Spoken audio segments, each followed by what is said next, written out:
أعوذ بالله من الشيطان الرجيم الذي خلق الموت والحياة ليبلوكم أيكم أحسن عملا. അള്ളാഹുവിനെ സൂക്ഷിച്ച് അവനെ വഴിപ്പെട്ട് ജീവിക്കണമെന്നുണർത്തുകയാണ്, വസിയത്ത് ചെയ്യുകയാണ്. തിന്മകളെ വളരെ ഗൗരവത്തോടുകൂടെയാണ് വിശ്വാസികൾ നോക്കിക്കാണേണ്ടത്. ഒരു പാറക്കെട്ടിൻ്റെ താഴെ ആ പാറ ഏതു സമയത്തും ഒരാളുടെ മീതെ പതിക്കാവുന്നതാണ്. അങ്ങനെ ഒരു പാറക്കെട്ടിൻ്റെ താഴെ ഒരാൾ ഇരിക്കുമ്പോൾ എത്ര ജാഗ്രതയോടുകൂടെയാണോ അയാൾ ഇരിക്കുക, അതുപോലെയാണ് തിന്മകൾ നമ്മുടെ ജീവിതത്തിലേക്ക് കടന്നു വരുന്നതിനെ നാം ശ്രദ്ധിക്കേണ്ടത്. മാ നഹൈതുകും അൻഹു ഫജ്തനിബു, ഞാൻ നിങ്ങളെ തൊട്ട് വിരോധിച്ച കാര്യങ്ങൾ അത് നിങ്ങൾ പൂർണ്ണമായി ഉപേക്ഷിക്കണം. വമാ അമർത്തുകും ബിഹി ഫഫ്അലു മിൻഹു മസ്തതഅതും, ഞാൻ കൽപ്പിച്ച നന്മകൾ അത് കഴിയുന്ന രൂപത്തിൽ നിങ്ങൾ പ്രാവർത്തികമാക്കണം. എല്ലാ നന്മകളും ചെയ്യാൻ വിശ്വാസികൾക്ക് സാധിച്ചു കൊള്ളണമെന്നില്ല. നന്മകൾ കഴിയുന്ന അത്രയും നമ്മൾ പ്രവർത്തിക്കണം. എന്നാൽ ഒരു തിന്മ പോലും എൻ്റെ ജീവിതത്തിലേക്ക് കടന്നു വരുന്നില്ല എന്ന് ശ്രദ്ധിക്കാൻ, ഒരു കാര്യം തിന്മയാണെന്നറിഞ്ഞാൽ അതിൽ നിന്ന് അകന്നു നിൽക്കാൻ നമ്മൾ ഓരോരുത്തരും പരിശ്രമിക്കണം. ഒരുപാട് തിന്മകൾ നമുക്കറിയാം. മദ്യപാനം തിന്മയാണ്, ലോട്ടറി തിന്മയാണ്, വ്യഭിചാരം തിന്മയാണ്, പലിശ തിന്മയാണ്. ഇതെല്ലാം നമ്മുടെ ജീവിതത്തിലേക്ക് വരാതിരിക്കാൻ നമ്മൾ വളരെ ശ്രദ്ധ ചെലുത്താറുണ്ട്. എന്നാൽ പലപ്പോഴും ജനങ്ങൾ അശ്രദ്ധരായി പോകുന്ന, ജനങ്ങൾക്ക് അറിയാതെ പോകുന്ന ചില തിന്മകളുണ്ട്. തിന്മ എന്ന് പറഞ്ഞാൽ അള്ളാഹുവിൻ്റെ റസൂൽ സല്ലല്ലാഹു അലൈഹി വസല്ലം വിരോധിച്ചതാണ്.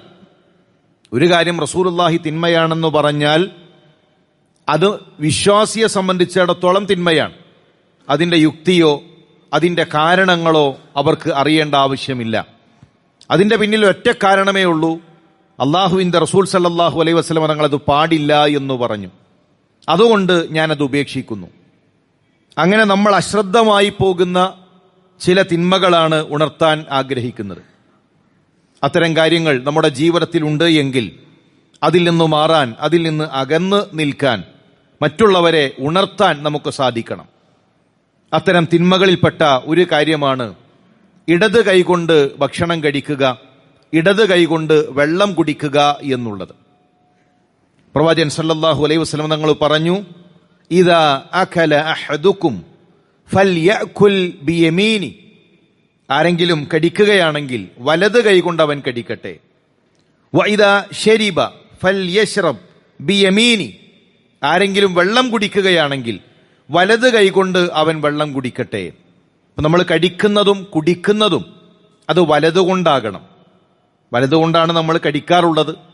പക്ഷേ ഒരു കല്യാണ വീട്ടിലാണെങ്കിൽ, ഒരാളുകളുള്ള ഒരു സദസ്സിലാണെങ്കിൽ വലത് കൈകൊണ്ട് വെള്ളം കുടിക്കാൻ എന്തോ ഒരു മടിയാണ്. അപ്പോൾ അത് അറിയാതെ ഇടതിലേക്ക് എത്തുന്നു. അല്ലെങ്കിൽ ഇടത് പിടിച്ച് വലത് കൈ കൊണ്ടൊരു താങ്ങ് കൊടുത്ത് അങ്ങനെയൊക്കെയാണ് പലപ്പോഴും ആളുകൾ കുടിക്കാറുള്ളത്. അതല്ല, കുടിക്കുന്നതും കഴിക്കുന്നതും വലത് കൈ കൊണ്ടാകണം. റസൂലുള്ളാഹി ഉണർത്തി, ഫഇന്ന ശൈത്താന യഅകുലു ബിശിമാലിഹി വയശ്റബു ബിശിമാലിഹി, ശൈത്താൻ ഇടത് കൈ കൊണ്ടാണ് കുടിക്കുന്നതും കഴിക്കുന്നതും. ഒരു പ്രവർത്തനം അത് ശൈത്താന്റെ അമലാണെന്ന് പറഞ്ഞാൽ, അല്ലെങ്കിൽ ശിക്ഷ ലഭിക്കുന്ന വിഭാഗത്തിന്റെ അമലാണെന്ന് പറഞ്ഞാൽ, അള്ളാഹുവിൻ്റെ ലഅനത്തുണ്ട് എന്ന് പറഞ്ഞു കഴിഞ്ഞാൽ അത് ഗൗരവമുള്ള വിഷയമാണ്. അതുകൊണ്ട് അത് നിസ്സാരമായൊരു സംഗതിയായി അതൊക്കെ ഇപ്പോൾ ഇത്ര ഗൗരവം കാണേണ്ടതുണ്ടോ എന്ന് നോക്കി കാണേണ്ടതല്ല. അള്ളാഹുവിൻ്റെ റസൂൽ സല്ലല്ലാഹു അലൈഹി വസല്ലം തങ്ങൾ ഒരു കാര്യം പറഞ്ഞു കഴിഞ്ഞാൽ അത് നമ്മുടെ ജീവിതത്തിലേക്ക് കൊണ്ടുവരാൻ നമ്മൾ പരിശ്രമിക്കുക.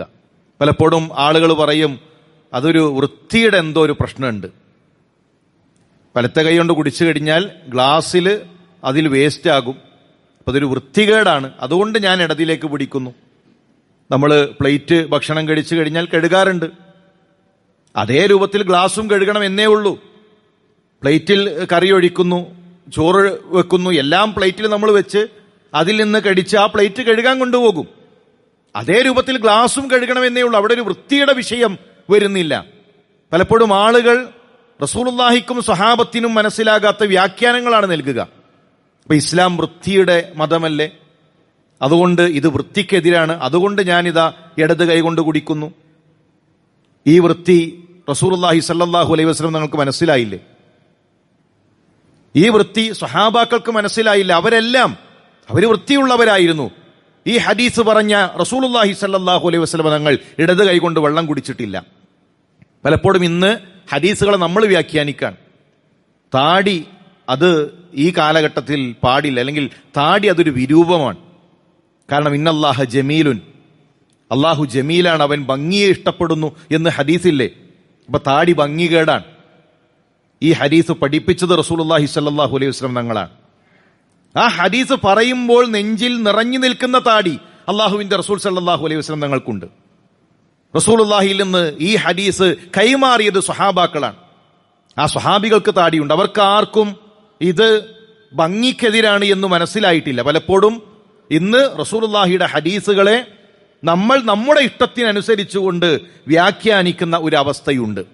അപ്പോൾ പ്രിയമുള്ളവരെ, ഭക്ഷണം കഴിക്കേണ്ടത്, വെള്ളം കുടിക്കേണ്ടത് അത് വലത് കൈകൊണ്ടാകണം. അതാണ് പ്രവാചകൻ സല്ലല്ലാഹു അലൈഹി വസല്ലം തങ്ങളുടെ സുന്നത്ത്.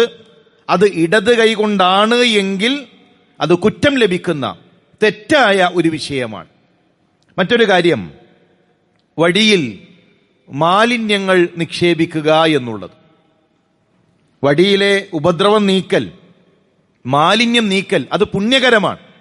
റസൂലുള്ളാഹി സ്വല്ലല്ലാഹു അലൈഹി വസല്ലം തങ്ങൾ പറഞ്ഞു, ഉരിലത്ത് അലയ്യ അമാലു ഉമ്മതി ഹസനുഹാ വസയ്യിഉഹാ. നന്മകൾ, തിന്മകൾ അതെല്ലാം എനിക്ക് കാണിക്കപ്പെട്ടു. ആ സമയത്ത് ഫവജദ്തു ഫീ മഹാസിനി അഅമാലിഹാ അൽഅദാ യുമാതു അനിത്വരീഖ്. അതിൽ നന്മയായി കാണിക്കപ്പെട്ട വിഷയമാണ് വഴിയിലെ ഉപദ്രവം നീക്കുക എന്നുള്ളത്.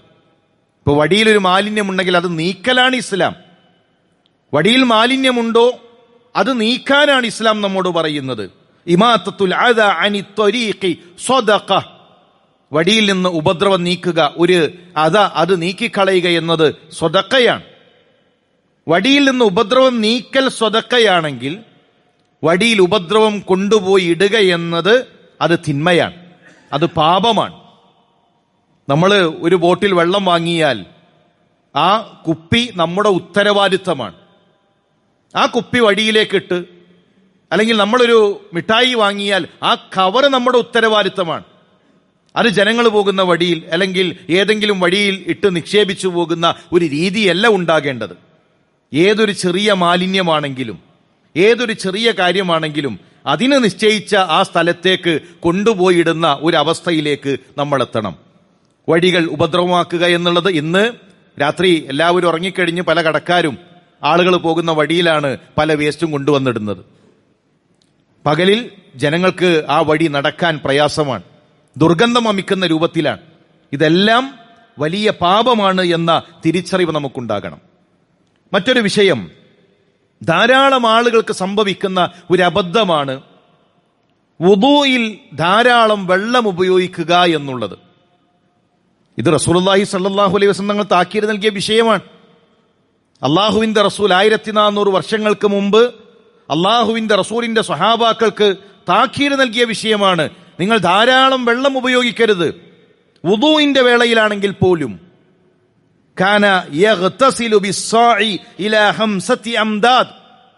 ഒരു സാഅ് വെള്ളം 5 മുദ്ദ്, അതാണ് റസൂലുള്ളാഹി കുളിക്കാൻ ഉപയോഗിച്ചത്. 5 മുദ്ദ് കൊണ്ട്, അഥവാ 2 കൈ ഇങ്ങനെ ചേർത്ത് പിടിച്ച് 5 തവണ കോരിയാൽ ലഭിക്കുന്ന വെള്ളം, ആ വെള്ളമാണ് അള്ളാഹുവിന്റെ റസൂൽ സല്ലല്ലാഹു അലൈഹി വസല്ലം തങ്ങൾക്ക് കുളിക്കാൻ മതിയായത്. വയതവല്ലഉ ബിൽ മുദ്ദി. റസൂലുള്ളാഹി വുദൂ ചെയ്തതോ 1 മുദ്ദുകൊണ്ട്. 1 മുദ്ദു മതി ഇസ്ലാമിലെ വുദൂഇന്. 1 കോരൽ വെള്ളം, ആ 1 കോരൽ വെള്ളം കൊണ്ട് ഇസ്ലാമിലെ വുദൂ തീരും. അതിൽ കൂടുതൽ ആവശ്യമാണെങ്കിൽ ഉപയോഗിക്കാം, പക്ഷെ അതൊരു ദൂർത്താകരുത്. പൈപ്പ് ഇങ്ങനെ തുറന്നു വെക്കുക, എന്നിട്ട് നമ്മൾ ഇങ്ങനെ കഴുകാൻ. എത്രയോ വെള്ളം ഒഴുകിപ്പോകുന്നു. ആ കൈ കഴുകുന്നതിന് കണക്കില്ല, മുഖം കഴുകുന്നതിന് കണക്കില്ല. 3, 4, 5 തവണ കാലിൽ ഇങ്ങനെ വെള്ളം ഒഴിച്ചുകൊണ്ടിരിക്കാൻ. ഇതൊരു ഇബാദത്താണ്. ആ ഇബാദത്തിന് റസൂലുള്ളാഹി സ്വല്ലല്ലാഹു അലൈഹി വസല്ലം തങ്ങൾ കാണിച്ചു തന്ന രീതിയുണ്ട്. മഹാനായ സഅദ് റളിയല്ലാഹു തആല അൻഹു അദ്ദേഹം വുദൂ ചെയ്യാണ്, ധാരാളം വെള്ളം ഉപയോഗിക്കുന്നു. പ്രവാചകന്റെ ചോദ്യം, മഹാര സർഫ് യാ സഅദ്, സഅദേ എന്തൊരു ദൂർത്താണിത്, എത്ര വെള്ളമാണ് താങ്കൾ ഉപയോഗിക്കുന്നത്?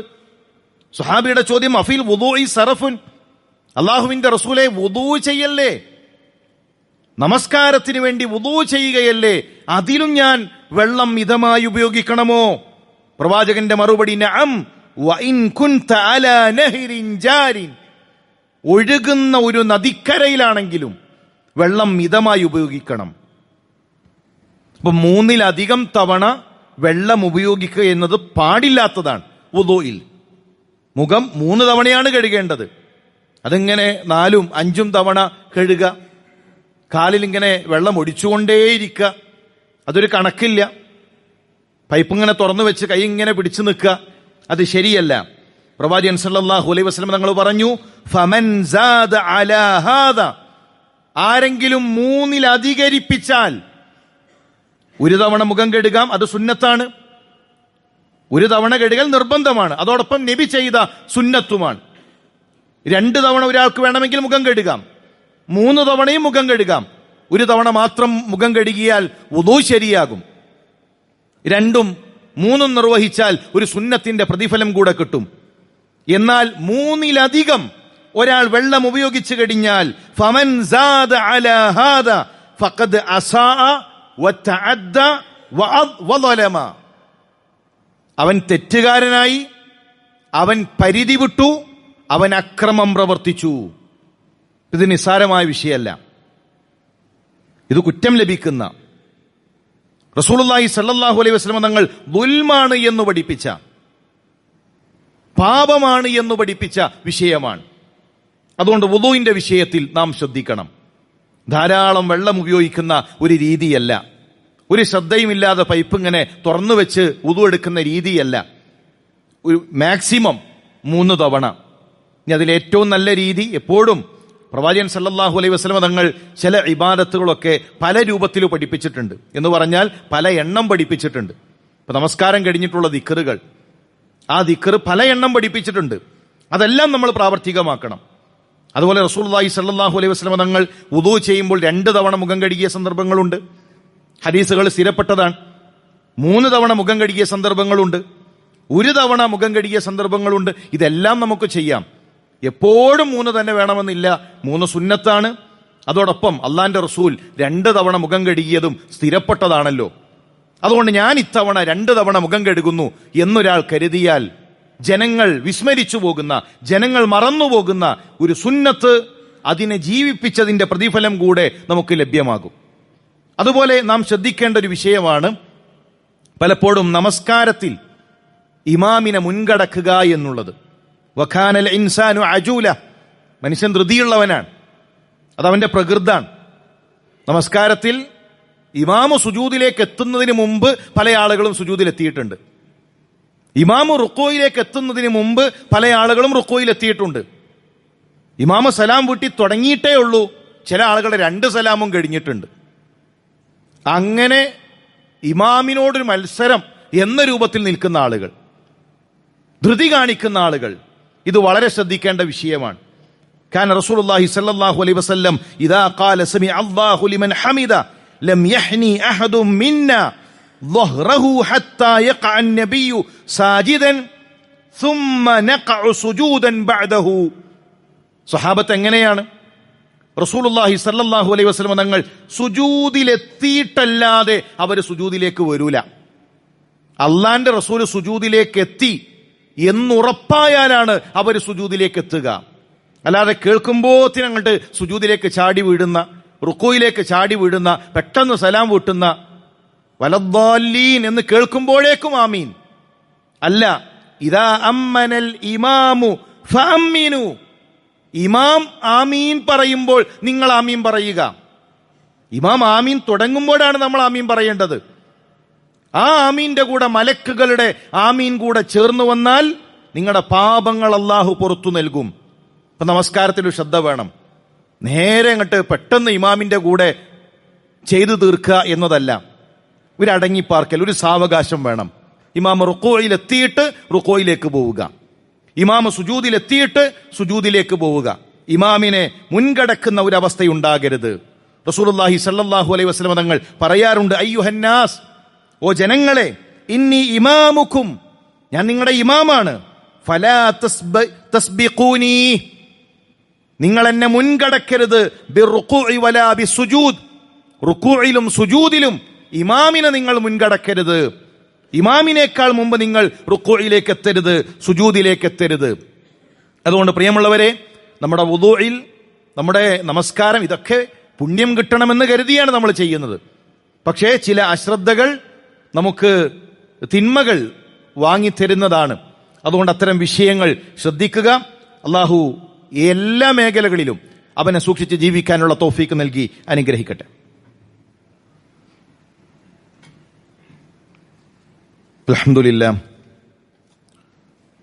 അൽഹംദുലില്ലാഹി റബ്ബിൽ ആലമീൻ വസ്സലാത്തു വസ്സലാമു അലാ റസൂലില്ലാഹ് വഅലാ ആലിഹി വസഹ്ബിഹി അജ്മഈൻ, അമ്മാ ബഅദ്. അള്ളാഹുവിനെ സൂക്ഷിച്ച് അവന് വഴിപ്പെട്ട് ജീവിക്കണമെന്നുണർത്തുകയാണ്, വസിയത്ത് ചെയ്യുകയാണ്. ഇസ്ലാമിൽ അധികവും അനുവദനീയമായ കാര്യങ്ങളാണ്.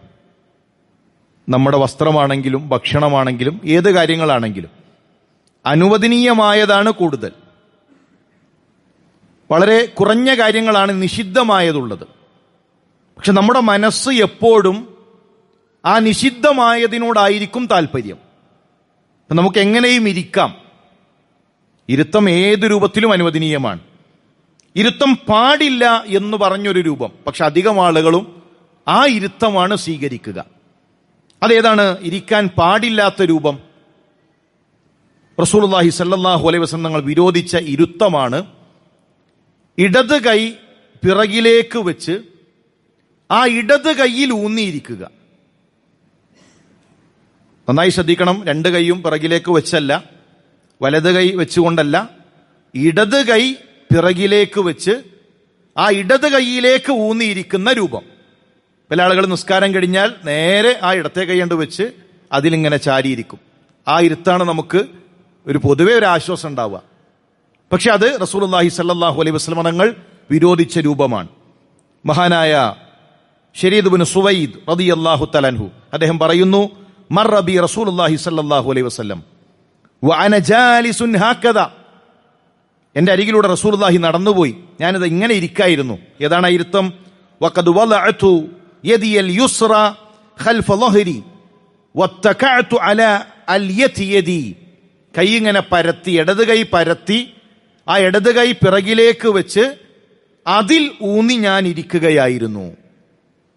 ഫഖാൽ, ആ ഇരുത്തം കണ്ടപ്പോൾ റസൂലുള്ളാഹി ചോദിച്ചു, അതഖഉദു ഖിഅദതൽ മഗ്ദൂബി അലൈഹിം, കോപം ലഭിക്കുന്ന ആളുകളുടെ ഇരുത്തമാണോ നീ ഇരിക്കുന്നത്? അഥവാ അത് ഇസ്ലാം വിരോധിച്ച ഇരുത്തമാണ്. ആ ഇരുത്തമാണോ നീ ഇരിക്കുന്നത്? അങ്ങനെ ഇടത് കൈയിൽ ഊന്നിയിരിക്കുന്ന ഒരു വ്യക്തിയെ കണ്ടപ്പോൾ മഹാനായ ഇബ്നു ഉമർ റളിയല്ലാഹു തആല അദ്ദേഹത്തെ ഉണർത്തി, ലാ തജ്ലിസ് ഹാകദ, നീ അപ്രകാരം ഇരിക്കരുത്.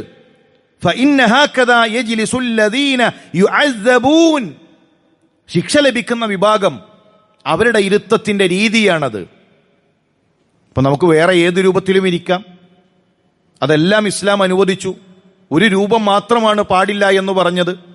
പക്ഷെ അതിലേക്ക് പൊതുവെ ആളുകളുടെ മനസ്സ് ചാഞ്ഞു പോകും. അപ്പൊ ആ രൂപം അത് നമ്മൾ ശ്രദ്ധിക്കുക. അശ്രദ്ധമായിക്കൊണ്ട് അങ്ങനെ ഒരു ഇരിക്കുന്ന രൂപം ഉണ്ടാകരുത്. ആരെങ്കിലുമൊക്കെ അങ്ങനെ ഇരിക്കുന്നവരുണ്ട് എങ്കിൽ ഒന്ന് പറഞ്ഞു കൊടുക്കുക, ഇത് ആ രൂപത്തിലുള്ള ഇടത് കൈ പിറകിലേക്ക് കുത്തി അതിൽ ചാരിയിരിക്കുന്ന രൂപം അത് റസൂലുള്ളാഹി സ്വല്ലല്ലാഹു അലൈഹി വസല്ലം തങ്ങൾ പാടില്ല എന്ന് പറഞ്ഞതാണ് എന്ന് അവർക്ക് പറഞ്ഞു കൊടുക്കാൻ നമ്മൾ ശ്രദ്ധിക്കുക. അതുപോലെ തന്നെ മലമൂത്ര വിസർജനം കഴിഞ്ഞ് ശുദ്ധിയാക്കുക എന്നത് പലപ്പോഴും പല ആളുകൾക്കും അശ്രദ്ധയുള്ള വിഷയമാണ്. പല പള്ളികളും ടോയ്ലറ്റ് അടച്ചിട്ടിരിക്കണം. എന്തേ കാരണം? ആളുകൾ മലമൂത്ര വിസർജനത്തിന് വന്നു കഴിഞ്ഞാൽ പിന്നെ അവിടെ വൃത്തിയാക്കൂല, അവിടെ നജസാക്കി, അവിടെ മാലിന്യാക്കി അവർ തിരിച്ചു പോകും. എത്ര വലിയ ദുൽമാണത്! നമ്മുടെ ഒരു ഹാജത്തിന് വേണ്ടി, നമ്മുടെ ഒരു ആവശ്യത്തിന് വേണ്ടി ഒരു സൗകര്യം ഒരുക്കിയിട്ട് അത് നടത്തുന്ന ആളുകൾക്ക് പ്രയാസം വരുത്തി വെക്കുന്ന രൂപം. രണ്ട് കാര്യങ്ങൾ അതിൽ ശ്രദ്ധിക്കണം. ഒന്ന്, ആളുകളുടെ ആവശ്യത്തിന് വേണ്ടി ഇത്തരം സംവിധാനങ്ങൾ തുറന്നു കൊടുക്കണം. പള്ളികൾ അത് ജനങ്ങളുടേതാണ്. ജനങ്ങളുടെ കൈകളിൽ നിന്ന് പണം കൊണ്ടാണ് ഇത്തരം സംവിധാനങ്ങൾ ഉണ്ടാകുന്നത്. അള്ളാഹുവിന്റെ ഭവനം, അവിടെ ഒരു മനുഷ്യനൊരു ഹാജത്ത്, ഒരു പ്രയാസപ്പെട്ട് അവിടെ വരുമ്പോൾ അത് ഏതോ ഒരാളുടെ കയ്യിൽ ആ താക്കോൽ ഇങ്ങനെ സൂക്ഷിച്ചു വെക്കുക, അത് അയാളുടെ ഉത്തരവാദിത്വം, വേറെ ആർക്കും പിന്നെ അത് തുറക്കാൻ കഴിയില്ല എന്നൊരു രീതി ശരിയല്ല. ജനങ്ങൾക്കൊരു പ്രയാസം, ഒരു യാത്രക്കാരനൊരു പ്രയാസം ഉണ്ടാകുമ്പോൾ അവന് എപ്പോഴും വന്ന് മലമൂത്ര വിസർജനം നടത്താൻ കഴിയുന്ന സൗകര്യങ്ങൾ ഒരുക്കി കൊടുക്കേണ്ടതുണ്ട്. അതോടൊപ്പം ഒരാൾ മലമൂത്ര വിസർജനത്തിന് ഇത്തരം വസ്തുക്കൾ, ഇത്തരം സ്ഥാപനങ്ങൾ ഉപയോഗപ്പെടുത്തുമ്പോൾ അത് വൃത്തിയാക്കുക എന്നത് ഒരു മര്യാദയാണ്. തൻ്റെ ശേഷം വരുന്ന ഒരാൾ, അയാൾ അവിടേക്ക് കയറുമ്പോൾ അയാൾക്കൊരു പ്രയാസമുണ്ട് എങ്കിൽ അത് കുറ്റം ലഭിക്കുന്ന വിഷയമാണ്. നമ്മൾ മലമൂത്ര വിസർജനം നടത്തി അത് വൃത്തിയാക്കിയിട്ടില്ല എങ്കിൽ, പിന്നെ വരുന്ന ഒരു മുസ്ലിമായ സഹോദരന് അതുകൊണ്ട് പ്രയാസമാണ് എങ്കിൽ അത് പരലോകത്ത് കുറ്റം ലഭിക്കുന്ന വിഷയമാണ്. നമ്മുടെ ശരീരവും വൃത്തിയാക്കണം, മലമൂത്ര വിസർജനം നടത്തിയ സ്ഥലവും ശുദ്ധമാക്കണം. റസൂലുള്ളാഹി പറഞ്ഞു, ഇന്ന ആമത അദാബിൽ ഖബരി മിനൽ ബൗൽ. ഖബറിൽ കൂടുതലും ശിക്ഷ അനുഭവിക്കുന്നത് മൂത്രമൊടിച്ച് ആ മൂത്രത്തിന്റെ വിഷയത്തിലാണ്. അഥവാ മൂത്രമൊടിച്ച് സ്വന്തം ശരീരം ശുദ്ധിയാക്കാത്തതിന്റെ പേരിൽ, മൂത്രമൊഴിച്ചു കഴിഞ്ഞ് മലമൂത്ര വിസർജനം നടത്തിയിട്ടും ശരീരത്തിൽ നജസുണ്ട്. ചില ആളുകൾ നല്ല ടൈറ്റ് പാൻറ് ഇട്ടിട്ടാണ് നടക്കുക. അവര് മലമൂത്ര വിസർജനം നടത്തിക്കഴിഞ്ഞാൽ, മൂത്രമൊഴിച്ചു കഴിഞ്ഞാൽ ആ നജസ് വസ്ത്രത്തിലാകുന്ന അവസ്ഥകളുണ്ട്.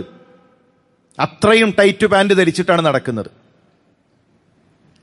അതുപോലെ തന്നെ മലമൂത്ര വിസർജനം നടത്തിക്കഴിഞ്ഞ് ആ സ്ഥലം ശുദ്ധിയാക്കണം. പിന്നെ ഒരാൾ അവിടേക്ക് വരുമ്പോൾ നമ്മളെ ശപിക്കുന്ന, നമ്മളെ ലാനത്ത് പറയുന്ന, ഏതൊരാളാണ് ഇവിടെ വന്നത് എന്ന് പറയുന്ന ഒരവസ്ഥയിലേക്ക് മാറാനും പാടില്ല. നമ്മൾ ടോയ്ലറ്റിലേക്ക് കയറുമ്പോൾ അതെങ്ങനെ നീറ്റായിരിക്കണം നമുക്കൊരു കാഴ്ചപ്പാടുണ്ടല്ലോ. അതുപോലെ നമ്മുടെ ശേഷം വരുന്ന ഒരാൾ, അയാൾക്ക് വേണ്ടി അത് ശുദ്ധിയാക്കാനുള്ള ആ രൂപത്തിൽ നാം ശ്രദ്ധിക്കേണ്ട വിഷയമാണ്. ഖബറിൽ ശിക്ഷ ലഭിക്കാൻ കാരണമാകുന്ന വിഷയമാണ് മലമൂത്ര വിസർജനത്തിന്റെ കാര്യം. അത് ശുദ്ധിയാക്കാത്തത്, എന്നിട്ട് റസൂലുള്ളാഹി പറഞ്ഞു, ഫതനസ്സഹു അൻഹു. അതുകൊണ്ട് നിങ്ങൾ ശുദ്ധിയാക്കുക. ഇസ്ലാം ശുദ്ധിയുടെ, വൃത്തിയുടെ ദീനാണ്. അതുകൊണ്ട് അത്തരം വിഷയങ്ങൾ നമ്മൾ പ്രത്യേകം ശ്രദ്ധിക്കേണ്ടതാണ്. പൊതുവെ ജനങ്ങൾ അശ്രദ്ധമാകുന്ന ചില തിന്മകളെ കുറിച്ചാണ് താക്കീത് നൽകിയത്. ഇത് റസൂലുള്ളാഹി നമ്മളെ ഉണർത്തിയ വിഷയമാണ്. ഇതൊക്കെ എത്ര വലിയ കാര്യമാണോ എന്നതല്ല. ഖബറിലെ ശിക്ഷ എന്നുള്ളത് നിസ്സാരമായ കാര്യമല്ലല്ലോ. ബർസഖിൽ ശിക്ഷ അനുഭവിക്കുക എന്നുള്ളത് ചെറിയ കാര്യമല്ലല്ലോ. അത് ഗൗരവമുള്ള വിഷയമാണ്. അതുകൊണ്ട് തന്നെ ഈ പറഞ്ഞ കാര്യങ്ങൾ അത് നിസ്സാരമായൊരു സംഗതികളല്ല. ഇതൊക്കെ ഒരു ഖുത്ബയിൽ പറയേണ്ടതാണോ എന്നതല്ല. ഇത് അള്ളാന്റെ റസൂൽ വഹീന്റെ അടിസ്ഥാനത്തിൽ 7 ആകാശത്തിനുപരിയിൽ നിന്ന് ജിബ്രീൽ അലൈഹിസ്സലാം അള്ളാന്റെ റസൂലിനെ അറിയിച്ചു കൊടുത്ത ദീനാണ്. അത് റസൂലുള്ളാഹി സ്വഹാബാക്കൾക്ക് കൈമാറി. അതാണ് നാം മനസ്സിലാക്കിയിട്ടുള്ളത്. ഇത്തരം വിഷയങ്ങളിൽ ശ്രദ്ധ പുലർത്തുക. അള്ളാഹു നമുക്ക് തൗഫീക്ക് നൽകി അനുഗ്രഹിക്കട്ടെ. കൂടുതൽ സുന്നത്തിനോട് ചേർന്ന് നിൽക്കാൻ, ബിദ്അത്തുകളിൽ നിന്ന്, അനാചാരങ്ങളിൽ നിന്ന് അകന്നു നിൽക്കാൻ അള്ളാഹു നമുക്ക് തൗഫീക്ക് നൽകി അനുഗ്രഹിക്കട്ടെ.